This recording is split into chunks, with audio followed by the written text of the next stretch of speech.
Sourate 38. Sad. Au nom d'Allah, le tout miséricordieux, le très miséricordieux. Sad. Par le Coran au renom glorieux. Ceux qui ont mécru sont plutôt dans l'orgueil et le schisme. Que de générations avant eux avons-nous fait périr, qui ont crié, hélas, quand il n'était plus temps d'échapper. Et ils, les Mécois, s'étonnèrent qu'un avertisseur parmi eux leur soit venu, et les infidèles disent « C'est un magicien et un grand menteur. Réduira-t-il les divinités à un seul Dieu? Voilà une chose vraiment étonnante. » Et leurs notables partirent en disant « Allez-vous-en et restez constants à vos dieux. C'est là vraiment une chose souhaitable. Nous n'avons pas entendu cela dans la dernière religion, le christianisme. Ce n'est qu'en vérité que pure invention. Quoi? C'est sur lui, parmi nous, qu'on aurait fait descendre le rappel, le Coran? Plutôt, ils sont dans le doute au sujet de mon message. Ou plutôt, ils n'ont pas encore goûté à mon châtiment. Ou bien détiennent-ils les trésors de la miséricorde de ton Seigneur, le puissant, le dispenseur par excellence? Ou bien ont-ils le royaume des cieux et de la terre et de ce qui existe entre eux? Et bien qu'ils y montent par n'importe quel moyen. Une armée de coalisés qui ici même sera mise en déroute. Avant eux, le peuple de Noé, les Had et Pharaon, l'homme aux pales, et les Thamoud, le peuple de Lot et les gens d'Al-Aïka, ont tous démenti leurs messagers. Voilà les coalisés. Il n'en est aucun qui n'ait traité les messagers de menteurs. Eh bien, ma punition s'est avérée contre eux. Ceux-ci, à la Mecque, n'attendant qu'un seul cri, sans répétition. Et ils disent « Seigneur, hâte-nous notre part, notre châtiment, avant le jour des comptes. » Endure ce qu'ils disent. Et rappelle-toi David, notre serviteur, doué de force dans l'adoration et plein de repentir à Allah. Nous soumîmes les montagnes à glorifier Allah, soir et matin en sa compagnie, de même que les oiseaux assemblés en masse, tous ne faisant qu'obéir à lui, Allah. Et nous renforçâmes son royaume et lui donnâmes la sagesse et la faculté de bien juger. Était-elle parvenue la nouvelle des disputeurs quand ils grimpèrent au mur du sanctuaire? Quand ils entrèrent auprès de David, il en fut effrayé. Ils dirent « N'aie pas peur, nous sommes tous deux en dispute. L'un de nous a fait du tort à l'autre. Juge donc en toute équité entre nous, ne sois pas injuste et guide-nous vers le chemin droit. Celui-ci est mon frère, il a 99 brebis, tandis que je n'ai qu'une brebis. Il m'a dit « Confie-la moi » et dans la conversation, il a beaucoup fait pression sur moi. Il, David, dit « Il a été certes injuste envers toi, en demandant de joindre ta brebis à ses brebis.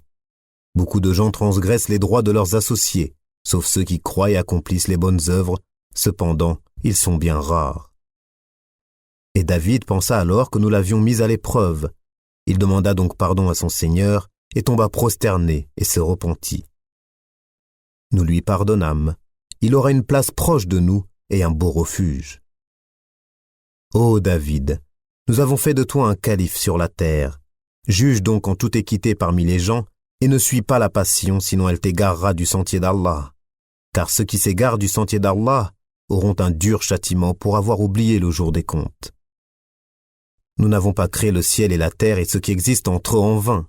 C'est ce que pensent ceux qui ont mécru. Malheur à ceux qui ont mécru pour le feu qui les attend. Traiterons-nous ceux qui croient et accomplissent les bonnes œuvres comme ceux qui commettent du désordre sur terre? Ou traiterons-nous les pieux comme les pervers? Voici un livre béni que nous avons fait descendre vers toi afin qu'il médite sur ces versets et que les doués d'intelligence réfléchissent. Et à David, nous fîmes don de Salomon. Quel bon serviteur! Il était plein de repentir. Quand un après-midi, on lui présenta de magnifiques chevaux de course, il dit « Oui, je me suis complu à aimer les biens de ce monde au point d'oublier le rappel de mon Seigneur, la prière d'Al-Asr, jusqu'à ce que le soleil se soit caché derrière son voile. Ramenez-les-moi. » Alors il se mit à leur couper les pattes et les coups. Et nous avions certes éprouvé Salomon en plaçant sur son siège un corps. Ensuite, il se repentit. Il dit « Seigneur, pardonne-moi et fais-moi don d'un royaume tel que nul après moi n'aura de pareil. C'est toi le grand dispensateur. » Nous lui assujettîmes alors le vent qui par son ordre soufflait modérément partout où il voulait. De même que les diables, bâtisseurs et plongeurs de toutes sortes, et d'autres encore accouplés dans des chaînes. Voilà notre don. Distribue-le ou retiens-le sans avoir à en rendre compte. et il a une place rapprochée de nous et un beau refuge.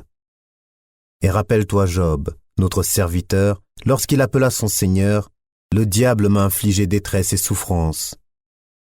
Frappe la terre de ton pied, voilà une eau fraîche pour te laver et voici de quoi boire. Et nous lui rendîmes sa famille et la fîmes 2 fois plus nombreuse, comme une miséricorde de notre part, et comme un rappel pour les gens doués d'intelligence. Et prends dans ta main un faisceau de brindilles, puis frappe avec cela, et ne viole pas ton serment. Oui, nous l'avons vraiment trouvé endurant. Quel bon serviteur, sans cesse il se repentait. Et rappelle-toi Abraham, Isaac et Jacob, nos serviteurs puissants et clairvoyants. Nous avons fait d'eux l'objet d'une distinction particulière, le rappel de l'au-delà. Ils sont auprès de nous certes parmi les meilleurs élus. Et rappelle-toi Ismaël, Élisée et Zulkifl, chacun d'eux parmi les meilleurs. Cela est un rappel. C'est aux pieux qu'appartient en vérité la meilleure retraite. Les jardins d'Éden, aux portes ouvertes pour eux, où accoudés, ils demanderont des fruits abondants et des boissons. Et auprès d'eux seront les belles aux regards chastes, toutes du même âge. Voilà ce qui vous est promis pour le jour des comptes. Ce sera notre attribution inépuisable. Voilà, alors que les rebelles auront certes la pire retraite, l'enfer où ils brûleront, et quel affreux lit. Voilà, qu'ils y goûtent, eau bouillante et eau purulente, et d'autres punitions du même genre. Voici un groupe qui entre précipitamment en même temps que vous, nul bienvenu à eux, ils vont brûler dans le feu. Ils dirent, pas de bienvenue pour vous, plutôt c'est vous qui avez préparé cela pour nous, quel mauvais lieu de séjour. Ils dirent, Seigneur, celui qui nous a préparé cela, ajoute-lui un double châtiment dans le feu. Et ils dirent, pourquoi ne voyons-nous pas des gens que nous comptions parmi les malfaiteurs? Est-ce que nous les avons raillés à tort ou échappent-ils à nos regards? Telles sont en vérité les querelles des gens du feu. Dis, je ne suis qu'un avertisseur, point de divinité à part Allah, l'unique, le dominateur suprême. Seigneur des cieux et de la terre et de ce qui existe entre eux, le puissant, le grand pardonneur. Dis, ceci le Coran est une grande nouvelle, mais vous vous en détournez. Je n'avais aucune connaissance de la cohorte sublime, les anges, au moment où elle disputait. Il m'est seulement révélé que je suis un avertisseur clair. Quand ton Seigneur dit aux anges, « Je vais créer d'argile un être humain.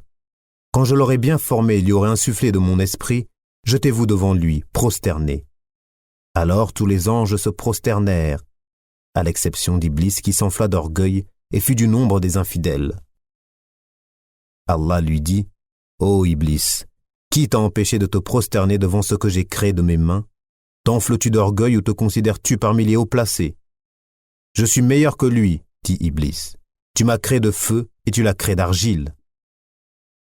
Allah dit, sors d'ici, te voilà banni, et sur toi sera ma malédiction jusqu'au jour de la rétribution. Seigneur, dit Iblis, donne-moi donc un délai jusqu'au jour où ils seront ressuscités. Allah dit, tu es de ceux à qui un délai est accordé, jusqu'au jour de l'instant bien connu. Par ta puissance, dit Satan, je les séduirai assurément tous, sauf tes serviteurs élus parmi eux. Allah dit, en vérité, et c'est la vérité que je dis, j'emplirai certainement l'enfer de toi et de tous ceux d'entre eux qui te suivront. Dis, pour cela, je ne vous demande aucun salaire, et je ne suis pas un imposteur. Ceci, le Coran, n'est qu'un rappel à l'univers, et certainement, vous en aurez des nouvelles bientôt.